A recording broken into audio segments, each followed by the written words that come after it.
بسم اللہ الرحمن الرحیم۔ السلام علیکم ورحمۃ اللہ وبرکاتہ۔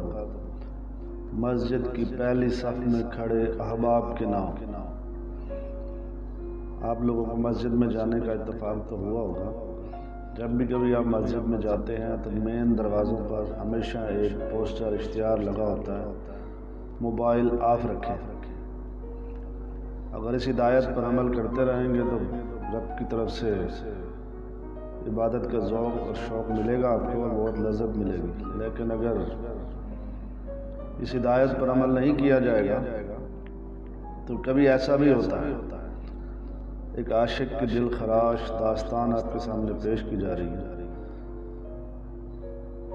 جماعت عشاء کی نماز میں چوتھی رکعت کے قیام میں کھڑا تھا، پوری مسجد میں خاموشی تھی، جب اچانک میرے ساتھ کھڑے لڑکے کا موبائل بجنے لگا۔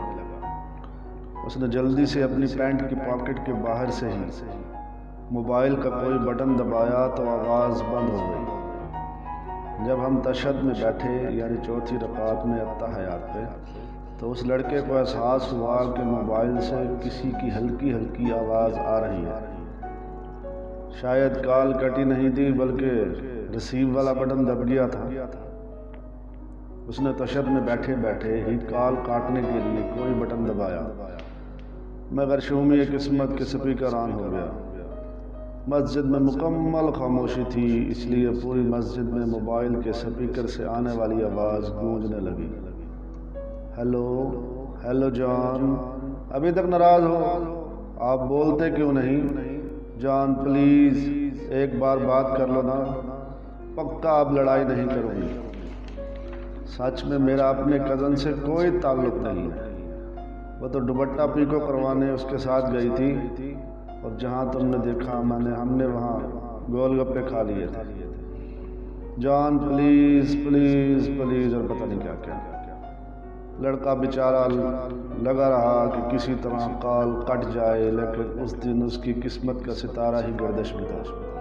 نہ کال کٹی اور نہ ہی سپیکر آف ہوا، اور وہ بندی اپنے جانو مانو شانو دھنیا پودینہ کو منانے میں لگی رہی۔ مولوی صاحب نے جلدی سے سلام پھیرا اور اس لڑکے نے آؤ دیکھا نہ کاؤ سیدھے باہر کی طرف دوڑ لگا دی۔ اس کے پیچھے اس کے والد محترم بھی جوتی پہننے کی بجائے ہاتھ میں پکڑے باہر نکل گئے، اور پھر باہر جو ہوا اس کے آگے مورخ کی خاموشی ہی بہتر ہے۔ لہٰذا مسجد میں اپنا موبائل بند رکھیں،